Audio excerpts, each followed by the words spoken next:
은연중에요. 아직까지 고이 모셔지고 방어받고 또 보호받고 심지어 계승되는 사관. 일제가 심어놓은 이른바 식민사관이겠죠. 이 얘기 나누고 있습니다. 제야 역사학자 이주한 선생이 쓰고 역사의 아침이 펴낸 한국사가 죽어야 나라가 산다는 책입니다. 어제 상편을 진행했고요. 오늘 하편을 시작합니다. 이희진의 역사 읽기를 통해서입니다. 이희진 선생 곧 모시겠습니다. 2월 19일 수요일 30분 책 읽기. 저는 김효진 PD입니다.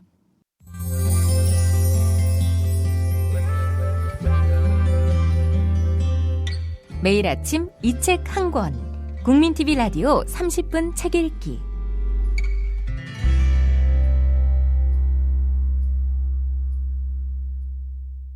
선생님 안녕하세요. 안녕하십니까? 네, 오늘 한국사가 죽어야 나라가 산다 하편인데 빨리 본론으로 좀 들어가야겠습니다. 그러기 전에 상편 아주 간단히 요약을 해보겠습니다. 과연 식민사학이라는 거, 식민사학자라는 거 존재하냐 한다면 그게 뭐냐, 이 둘 중에서 존재하느냐는 부분에 방점을 찍어서 어제 아주 조심스러우면서도 치열한 설명을 해주셨습니다. 네. 저는 결론을 이렇게 이해했습니다. 식민사학이라고 규정할 만한 정황적인 요소들, 팩트들이 분명히 존재하긴 한다. 그러나 그 비판, 그거에 대한 접근은 굉장히 조심스럽고 사실에 입각해서 정교해야 된다. 뭐 요 정도요. 그러니까 어제 얘기해드린 거는 서영교 교수의 사례는 분명히 식민사학의 영향을 받은 사례거든요. 네. 그리고 그 사례가 어떤 연구자 입에서 나왔다는 게 문제가 아니라 그런 논리를 다른 쪽에서 굉장히 비판을 받고 있음에도 불구하고 역사학계 최고 권위의 학회지에 실릴 수 있었다는 거는 그게 한 사람의 의견이 아니라는 얘기죠. 좀 많은 걸 암시하고 있는 거 아니냐. 그러니까 그건 분명한 팩트니까요. 네. 단지 이제 사례만 계속 나열을 해가지고는 의미가 좀 떨어지고 또 지루하기도 하고 또 한 가지는 그런 사례가 있다고 해서 좀 조심해야 될 거는 그 식민사학이라고 그 세간에서 몰아가는 내용들이 있거든요. 그 모든 것이 다 식민사학의 영향을 받았다고 몰다가는 반격의 여지를 주는 케이스도 굉장히 많더라는 겁니다. 어제 말미에 그 얘기 했었죠. 나눴었죠. 그 난사하는, 총을 난사하면 공격의 권위가 떨어져 버릴 수 있다는 거. 공격의 위력이 떨어지는 거죠. 권위, 위력 다. 그렇겠죠. 뭐라고 표현을 하든 어쨌든 그게 반작용이 나는 겁니다. 그리고 그 반작용을 사실 식민사학의 영향을 받은 사람들은 한국학계에서 좀 기득권층에 속해 있으니까 그게 유지가 되는 거지. 그런 논리가 힘없는 사람들이 했다 그러면 애초부터 문제 자체가 안 되죠. 자기 혼자 바보가 되고 마는 거니까요. 그래서 조심스러워야 된다는 겁니다. 힘을 갖고 있는 사람들은 조금이라도 핀트가 잘못 나갔다든가 오류가 있는 부분이면 그 부분을 집중적으로 부각을 시켜서 반격을 할 수가 있거든요. 그래서 제가 조금 좀 민족주의 성향 강한 분들한테 그 말씀을 계속 드립니다. 조심하지 않으면은 오히려 이거는 결과적으로 이적질이 된다. 그래서 암악성 전투 같이 제가 분명히 뭐 다른 반론의 여지가 없다고 생각하는 건 문제 제기를 하는 건 괜찮은데 그래서 삼국사기 초기 기록 문제 같은 경우에 사실 그거는 제가 아는 한은 분명히 자신 있게 말씀드릴 수 있습니다만은 일제 식민사학자들이 한국사를 축소시키면서 그 아무래도 이제 발전이 늦었던 일본사하고 대비를 의식해서 한 거니까 어느 정도 그 일리가 있다고 봅니다. 한국사가 죽어야 나라가 산다 해서 중요하게 다뤄진 내용이죠. 중요한 내용 중에서 이제 삼국사기 초기 기록에 대한 얘기. 그거를 어떤 학문적인 타당성이 아니라 일본의 영향을 받은 그 맥락을 어떻게 보면 자기들의 권위를 지키기 위해서 계속 지켜나간다는 맥락 같은 경우에는 동의를 할 수 있다는 거죠. 저도 삼국사기 초기 기록을 못 믿겠다는, 수정하겠다는 얘기가 주라고 얘기하지만 그건 전형적인 말장난이거든요. 그건 자기들 마음대로 개조해서 보겠다는 얘기니까 사실 그 쓰다 속이지 방법론하고 거의 다르질 않아요. 좀 심하게 말하면 쓰다 속이지가 일본서기에서 했던 얘기, 또 그걸 그 일본서기의 문제를 도매금으로 끌어들이려고 삼국사기를 물고 들어갔다는 논리를 거의 그대로 재현하고 있다고 봐도 과언이 아니거든요. 그러니까 그건 저는 학문적으로 설득력 있는 얘기, 삼국사기 초기 기록 비판에 대해서 그런 논리를 들어본 적은 없어요. 물론 이거는 그때 다른 얘기할 때도 한번 나왔었고 또 구체적으로 얘기하려면 한이 없으니까 이 정도에서 끊겠습니다만은 그런 문제 같은 경우에는 명백히 식민사관의 영향이라고 얘기할 수 있겠습니다만은 예를 들어서 같은 고대사 문제에도 조금 저는 이제 그 조심해야 될 것 반론이 상당히 막강한 게 있거든요. 그런 문제들 예를 들어서 낭랑이 한반도에 있지 않았다라는 얘기. 그거는 이제 고고학하는 친구들은 그 얘기가 나오면 굉장히 펄펄 뛰는 사람들이 많더라고요. 자기들이 발굴해가지고 분명히 낭랑계라는 유물들이 많이 나왔는데 이거 어떡할 거냐. 이 많은 유물들이 뭐 유물은 뭐 교류를 하면서 왔다고 얘기를 할 수 있는데 그 사람들 말로는 유적도 있다는 거예요. 그럼 유적들도 뭐 프랑스에서 뭐 스핑크스 떼우듯이 떼왔다는 얘기냐. 이런 식으로 얘기했을 때 제가 아는 상식으로 반론할 수 없는 것들이 몇 가지 있더라고요. 또 고조선 문제도 그렇고. 그러니까 고조선 문제 같은 경우에도 왜 미묘하냐면은 이것도 이제 식민사학으로 비판을 받을 소지는 전 있다고 봐요. 예를 들어서 이제 저희 앞에서 쓴 개설서 같은 경우에는 교과서도 대부분 그렇습니다만은 고조선이 기원전 2333년에 세워졌다는 걸 안 믿거든요. 그걸 역사적 사실이 아니라 신화의 단계라고 많이 얘기를 합니다. 그런데 그 나름대로 이해가 갔던 거는 고조선 문명이 청동기를 바탕으로 성립을 했으니까 그 청동기가 기원전 10세기 앞으로는 가지 않는다. 적어도 만주 한반도는 그 앞으로 가지 않는다. 중국도 기원전 13세기 정도. 그 정도가 전후다라고 믿었을 때는 그 논리가 이해가 가는데 네. 기원전 25세기 청동기가 나왔단 말이죠. 그리고 심하면은 그 청동기 문명 이전의 문명도 분명히 국가라는 존재를 형성하고 있었다고 믿을 만한 뭐 여러 가지 유적이나 유물을 남기고 있단 말이죠. 그러면은 그게 다 고조선이라고 믿자는 얘기는 좀 오바일 수 있는데 적어도 고조선이 그 시점에서 성립할 수 있었다. 그 시점에 어떤 왕국, 제국까지는 아니어도 왕국 정도는 성립할 수 있었다는 가능성은 열어둬야 되는데 의외로 그걸 단칼에 잘라버려요. 그 보고서 같은 거 우시라 선생 같은 분이 제일 불만으로 갖는 게 그거거든요. 그럼 청동기에 관한 보고서들을 그렇게 단언하는 사람들이 정말 숙지를 하고 검토를 했느냐. 아닌데 자른다는 얘기죠. 그런데 거기까지는 이해가 가는데 거기서 조금 오바라는 경우가 있습니다. 그러니까 아예 인류의 조상은 한민족이다라는 식으로 막 나가버리면은 그 문명이 존재를 했다는 거하고 그것이 바로 고조선을 세운 집단으로 연결이 됐다는 얘기는 아직도 규명돼야 될 게 많거든요. 그런데 규명하기 전에 결론부터 나와버린다는 얘기죠. 이렇게 돼버리면은 오히려 섣불리 특히 환단곡이라는 사료 네. 이것도 위선이 아니냐의 논란이 많고 위서라는 증거들도 굉장히 치밀하게 많이 제출이 돼 있고 아직 학계는 그걸 위서라고 많이 인정을 해버려요. 그러니까 반론 중에서 위서가 아니라는 반정이 그렇게 명확하게 나온 건 아닌데 네. 아주 대놓고 그 논란에 대해서 기정사실로 만들어 놓고 그래서 고조선의 얘기도 몇 가지 이제 근거도 없는 거 빌려가지고 얘기를 해버리면은 그 사람들의 의도는 잃어버린 축소된 한국사의 시간적 공간적인 범위를 찾겠다는 의도로 얘기할지 모르겠지만 그 문제가 반격을 받는 빌미가 된다는 거죠. 그러니까 확인되지 않은 사실들은 확인되지 않았다고 가능성을 열어놓는 거하고 그거를 단언하는 건 굉장히 차이가 있는데 아무래도 제야 쪽에 있는 분들은 어떻게 보면 좀 책임감이 좀 덜할 수는 있어요. 자기가 걸린 게 없으니까. 과감하게 얘기할 수 있는 것까지는 이해가 되지만 그거를 단언을 해놓고 그걸 전제로 식민사학으로 몬다면은 그거는 역풍 맞습니다. 듣다 보니까 이주환 선생이 쓴 한국사가 죽어야 나라가 산다. 그러니까 이 책뿐만 아니고 이주환 선생의 주장이 아주 값어치 있는 것이라는 전제 아래에서 굉장히 비판적으로 애정어린 시각으로 이렇게 지금 조목조목 짚어주고 계신 것도 같아요. 네, 이 책엔 좀 단언이 지나칩니까? 조금 논조가 강하죠. 예. 그리고 좀 단언적인 요소가 있어요. 그러니까 확인되지 않은 사실을 조심해야 된다는 게 아까 어제 말미에도 말씀을 드렸습니다마는 네. 왜 제가 일발 필중을 강조하느냐면은 자신이 없는 거 대충 쐈다가 빗나가면 상대도 적어도 자기 생존이 걸린 문제에서는 만만하지 않다는 얘기죠. 일발 필중, 자, 어제 이 상편 이야기를 본격적으로 열기 전에 어제와 오늘 방송 그 내용 구성에 관한 안내를 해주셨어요. 식민사학이라는 게 과연 있기는 한 거냐, 있다면은 그게 과연 뭐라고 규정을 해야 되냐, 이 얘기를 해주시고 하편에서 이 식민사학이 있다면 그것을 청산해야 하는 것은 마땅한데 그렇다면 올바른 방법론, 접근의 방식은 뭘까, 이 얘기를 해주신다는 안내해 주셨고요.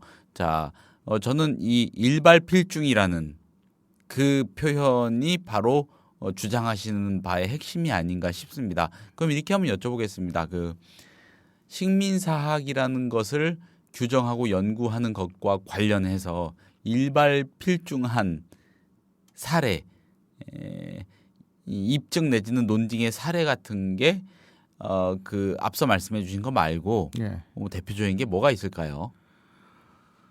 그러니까 크게 그 큰 주제로 하나 얘기를 해서 삼국사기 초기 기록을 그 거의 조작돼서 못 믿을 걸로 또는 굉장히 크게 수정해야 된다는 논리, 이거 하나 들 수 있죠. 그러니까 그 핵심은 뭐냐면은 삼국지 위지동의전에 대한 과신이었습니까?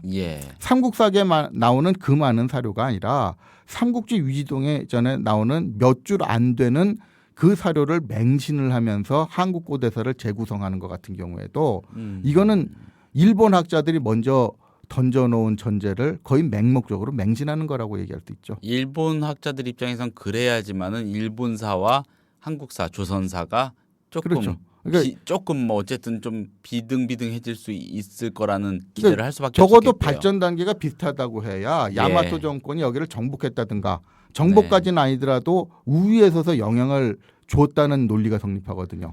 사실로는 실제로는 역사라고 의미 부여할 수 있는 그 기록의 출발점 자체가 아주 대한민국보다는 한참 뒤처져 있는데 그거를 보완하기 위해서 갖은 노력을 했을 테고. 그렇죠. 뭐 대한민국 역사는 한국 역사의 뭐 전통 역사의 전통에서 뒤진다는 얘기인데, 그러니까 제가 식민사학 여부를 가르자는 거는 사실이 아닌 조작이 들어갔을 때 그게 이제 분명히 의심할 바 없는 식민사학이 된다는 거거든요. 식민사학적 논리를 위해서 역사적 사실과 다른 거를 조작해 넣었을 때 그렇다는 얘기죠. 그런데 그 삼국사기 초기 기록, 삼국지의 맹신 같은 경우에는 그 밑밥이에요.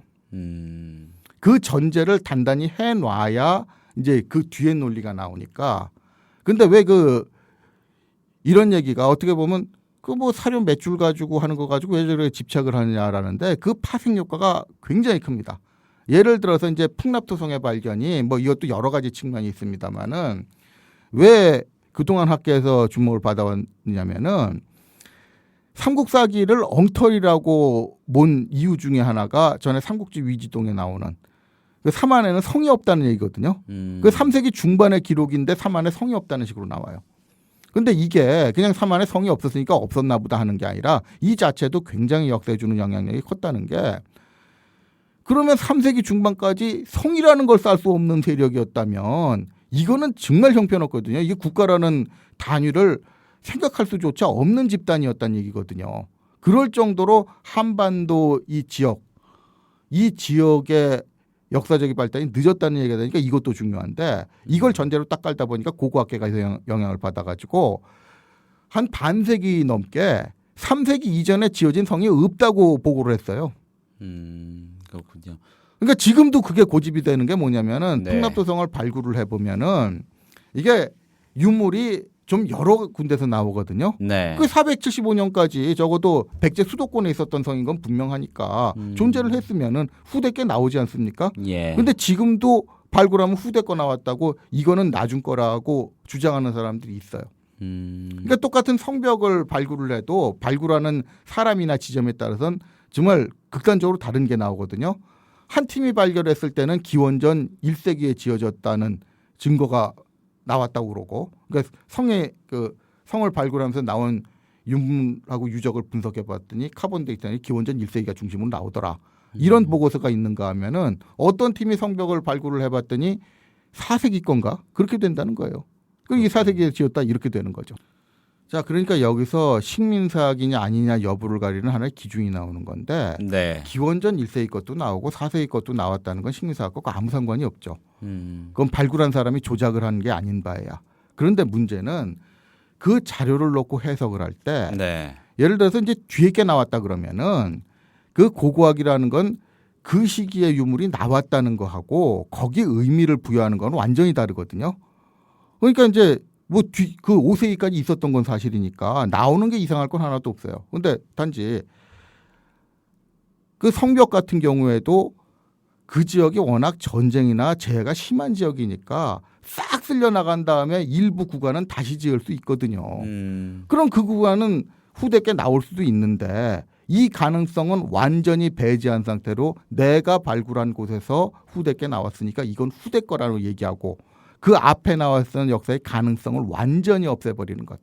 이거는 편견이고 횡포가 아니냐는 거죠. 그 횡포가 나오는 배경이 그 근본적인 원인이 뭐냐. 3세기 이전에 성에 없을 거라고 가르쳤던 식민사학자들의 그 논리.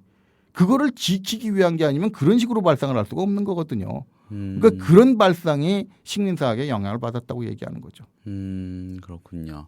식민사학 지금 말씀해 주신 이 식민사학이라는 문제를 가지고 얘기를 해보자면은 굉장히 오래전의 역사까지 끄집어내야 되는 거고 식민사학 하면은 많은 사람들은 일제시대의 문제를 어떻게 논하느냐 뭐 단순히 아주 단편적으로 이런 걸 가지고 좀 생각하기를 비교적 즐기는 것 같고 또 그런 게 좀 자극적이기도 하고요.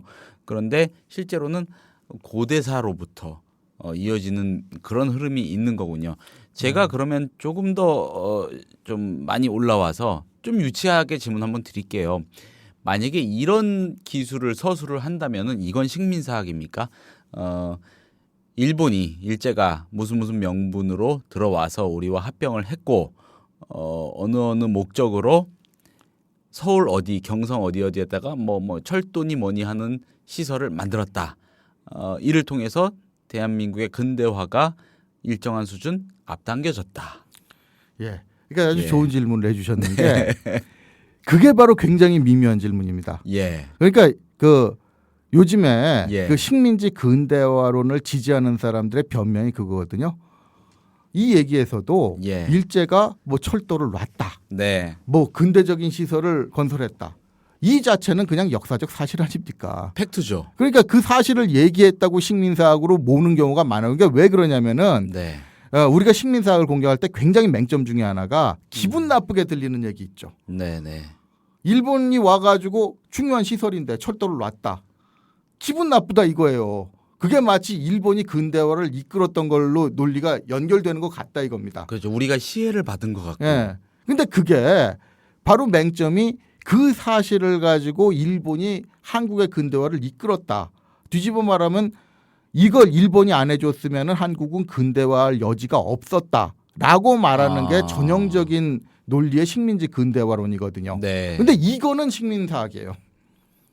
그런 식으로 식민지 근대화론의 의미를 부여하는 건 식민사학이거든요. 그런데 이제 애꿎은 사람들이 근대화사에서도 이제 식민사학으로 몰리는 게 그냥 그 시기에 조치가 취해졌고 이것이 일정한 정도 이제 근대화를 되는데 아니 철도는 뭐 들어와야 되고 제도도 근대적으로 바꿔야 되는데 하필 그 시기에 됐잖아요. 그러니까 그 시기에 그게 됐다라는 얘기를 하는 사람까지 식민사학자로 몰아야 되느냐는 거죠. 그러니까 경제사 하는 사람들이 되게 억울해하는 것 중에 하나가 그거거든요. 나는 그냥 경제적인 발전 단계를 언급했을 것던 뿐인데 여기에 대해서 그래서 일본이 그래서 고맙다. 기여를 했다. 이런 식의 얘기를 하자는 게 아닌 경우도 분명히 있거든요.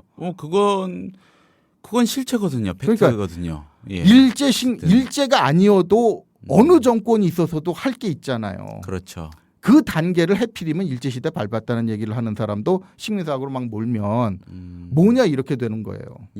뭐 일제가 아니었으면 우리는 그만큼 못했을 거다 이런 의미 부여가 된다면은 그것은 뭐 의심의 여지 없이 식민사학으로 간주해야 되겠지만은 그때 장면을 그대로 기억해내서 기록한 것까지 그렇죠. 그러니까 그것까지 매도하는 거는 무리가 아니냐. 제가 어제도 잠시 언급을 했는데 근현대 학교에서 제가 제가 비판을 한 논리가 있어요. 예. 그러니까 산미증식 계획 같은 것도 산미증식을 하려고 했던 그 시도했던 거를 굉장히 이 식민 통치의 영향이라고 얘기하는 경우가 있더라고요. 네. 근데 제가 직접 질문을 한 게 아니 그럼 박정희 시대에도 식량 증산하려고 했는데 네. 그 증산하려고 한 것 자체가 식민 통치로서 뭐 그 한국 경제를 왜곡시킨 그 조선 지역의 경제를 왜곡시킨 사례로 봐야 되느냐. 이건 좀 심하지 않느냐. 이런 거거든요. 그러니까 산미증식 계획 같은 경우에도 비판을 하려면 초점이 잘못됐다는 게 그거거든요. 증산을 했다는 걸 초점을 맞추는 게 아니라 네. 증산을 하기 위해서 농민들한테 불필요하게 이제 좀 심한 압력을 넣었다든가 아니면 그 증산한 것이 농민들한테 이익이 돌아가지 않고 착취를 했다든가 아니면 그 유통구조 같은 경우에 그 소비 구조가 왜곡이 돼가지고 조선 지역의 사람들은 다 걷어가지고 못 먹게 했다든가 이런 쪽에 이제 비판을 해야 되는데 그 논리는 근거는 전혀 세우지를 않고 조선 사람들이 못 먹었다. 생산을 했다. 일본적으로 건너갔다. 네. 이런 식으로 비판을 하면은 바로 그건 반격을 받는다는 얘기죠. 그럼 강제로 이 공출 같은 거 같은 건 강제 징수니까 문제가 있는데 아니 일본으로 건너갔다는 게 일본이 소득 수준이 높고 미가가 높으니까 파는 사람들이 높은 가격으로 내놓으면은 높은 가격으로 산 사람들이 일본으로 가져가서 팔더라. 이거를 식민 지배로 봐야 되느냐. 그걸 비판하려면 오히려 좀 더 본질적으로 식민지 조선의 경제 발전이 뭐 일본에 비해서 차별을 받아가지고 더 소득 수준도 낮고 발전도 안 됐다는 걸 비판을 한다면 모르겠는데 쌀이 건너갔다는 사실을 가지고 얘기하는 거는 비약이 굉장히 큰 비약이 있잖아요. 그러니까 식민사학을 비판할 때 가끔 그런 비판이 있고 또 그런 비판이 단순하게 그런 문제 제기로 끝나는 게 아니라 국민 감정을 이용해서 악용하는 되는 사례도 몇 개 있었거든요. 어느 정도 수긍이 되는 게 이 식민사학이라는 거를 비판하는 목소리들에는 조금은 감정적으로 국민 정서에 의지하려는 측면도 엿보이는 게 사실인 것 같아요. 네, 그러니까 이제 제가 악용됐다는 게 이게 이제 역사학교 내부에서 감투 싸움에 악용된 사례도 제가 직접 본 적이 있거든요. 네. 그렇게 그런 악용의 식민사학이 이용된다면 그렇게 악용된 걸 보는 사람들은 중립적인 사람이라도 뭐라고 생각을 하겠습니까? 이건 청산해야 될 식민사학이 있는 게 아니라 자기들 감투 싸움에 이용하기 위해서 식민사학을 만들어낸 거 아니냐. 이런 생각이 들거든요. 그럼 아까 얘기한 것처럼 이제 고대사 같은 경우는 제가 직접 연구하고 본 사례니까 자신 있게 듭니다만은 그런 식민사학을 얘기해도 자기들의 경험이 편견이 돼가지고 에이 또 그런 얘기하는구나. 이런 편견이 작용을 하니까 오히려 진짜 청산돼야 될 식민사학 같은 경우에 청산이 안 된다는 얘기죠. 자 그러면 이주환 선생 얘기나 그 저번이 됐던 이덕일 소장의 주장에서도 사실 그런 좀 조심해야 될 점은 지적을 해야 될 것 같아서 그래요. 그러니까 사실 식민사학을 비판한다는 뭐 대의라든가 실제로 삼국사기 초기 기록 문제라든가는 이 고대사 축소 문제 같은 경우에 분명히 그런 의견이 남아있다는 것까지는 동의를 하는데 조금 아직은 논란을 좀 지켜봐야 될 부분이 있거나 아니면 조금 좀 심하지 않는 지적을 하는 것도 이 책에서 좀 보인다는 겁니다. 조금 그러니까, 설익은. 그러니까 이제 물론 대중서를 쓰다 보면은 대중들은 지금 방송을 할 때도 그렇지만 좀 구체적인 사례를 얘기를 하고 좀 배경을 구체적으로 설명을 해주는 것 같은 경우는 좀 지루하는 경향이 있어요. 그래서 좀 과격하게 얘기가 되는 것까지는 그것까지는 이해해 줄 수 있어요. 그런데 문제는 과격하게 얘기를 하다가 아닌 것까지 한다든가. 예를 들어서 이덕일 소장 같은 경우에 어차피 이주환 씨 책의 배경이 됐으니까 얘기를 한다면은 예를 들어서 노론사관 이런 얘기를 할 때 이거는 뭐 그 당시 조선 후기에 노론들이 뭐 한때 기득권층으로 부각이 됐고 이 전통이 지금까지 이어졌다는 그런 차원에서 노론사관을 얘기했을 수 있습니다만은 이렇게 얘기를 하다 보니까 이거 말꼬리 잡히기 딱 좋거든요. 노론이라는 집단은 조선 후기에 일시적으로 정권을 잡았던 당파의 명칭 아닙니까? 그 전에 뭐 다 노론이라고 얘기할 수도 없고 그럼 그 전까지 뿌리라면 서인부터 갈 거냐 아니면 양반 관료 전체를 갈 거냐 이렇게 또 시비를 걸 수가 있고 그럼 뒤에 정권을 잡았던 외적 세력들은 뭐고 일제시대 정권을 잡았던 사람들도 그럼 다 똑같이 노론하고만 연결이 돼야 되느냐. 사실 그냥 기득권층이라고 하면 될 건데 이 노론의 얘기를 하면서 상당히 좀 이 연관시켰을 때 무리가 있는 걸 연관시켜 버리면은 그 많은 사람들이 없는 식민사학을 만들어내는 거 아니냐 하는 의구심을 불러일으킬 수가 있더라고요. 제가 조금 좀 강력하게 민족주의 색깔을 지닌 사람들하고 견해 차이가 좁혀지지 않는 부분이 바로 그런 거더라고요. 네. 저는 역사적인 사실이 아닌 거를 인위적으로 식민사학적인 그 입장에서 조작을 해냈을 때 식민사학으로 비판을 해야 된다는 입장인데 조금 그 범위를 크게 잡을 때 무리가 있지 않느냐. 이것이 우리 사회에서 식민사학을 비판할 때 좀 조심해야 될 점이 아니냐. 이게 이제 제가 하고 싶은 소리였습니다. 식민사학이라는 게 있다면은 반드시 잡아내서 청산해야 될 거라는 뭐 의지는 확고하실 테고요. 그렇죠. 그만큼 그렇게 그토록 중요한 일이니까 그만큼 더 정교하고 신중하게 접근해서 일발필중하자. 그렇죠. 예, 그 범위를 너무 넓게 잡는 거를 특히 경계해야 된다는 말씀인 것 같고, 그리고 이 한국사가 죽어야 나라가 산다는 거는 굉장히 좋은 훌륭한 논의의 단초를 제공한 거고, 취지까지는 동의합니다. 네, 용감하고 도발적인 책인데 그런 면에서 조금 거친 대목이 있었다는 정도의 애정 어린 비판이었던 것 같습니다. 예, 이 저자도 뭐 이런 얘기 들으면은 그게 섭섭해하시거나 그러진 않을 것 같고 오히려 더 기쁘게 받아들이시지 않을까 싶기도 하네요. 뭐 기쁘다는 표현은 좀 뭐 할 수 있지만 아무튼 그렇습니다. 식민사학, 식민사관이라는 이 참 한도 끝도 없는 얘기하자면 예민한 문제를 가지고 이틀에 걸쳐서 말씀 들려주셨습니다. 조금 더 나가시고 싶은데 살짝 멈추시고 조금 더 거론하시고 싶은데 살짝 멈추시고 하는 포인트를 저는 엿봤습니다. 쉽지 않은 얘기였는데 그래도 구체적으로 길게 들려주셔서 어제 오늘 감사했습니다. 선생님 다음 주에도 잘 부탁드립니다. 예, 다음 주에 뵙겠습니다.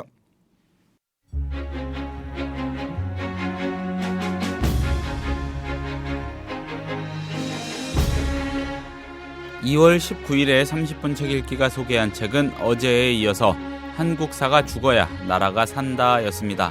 이주한 선생이 썼고 역사의 아침이 편했습니다. 정말 치열한 얘기였습니다. 감사합니다. 저는 내일 다시 인사드리겠습니다.